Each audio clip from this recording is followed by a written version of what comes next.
يا أيها الذين آمنوا اتقوا الله وقولوا قولا سديدا يصلح لكم أعمالكم ويغفر لكم ذنوبكم ومن يطع الله ورسوله فقد فاز فوزا عظيما.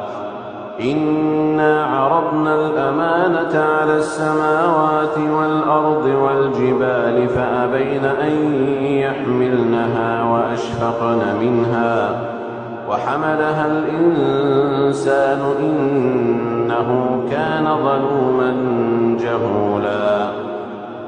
ليعذب الله المنافقين والمنافقات والمشركين والمشركات ويتوب الله على المؤمنين والمؤمنات وكان الله غفورا رحيما.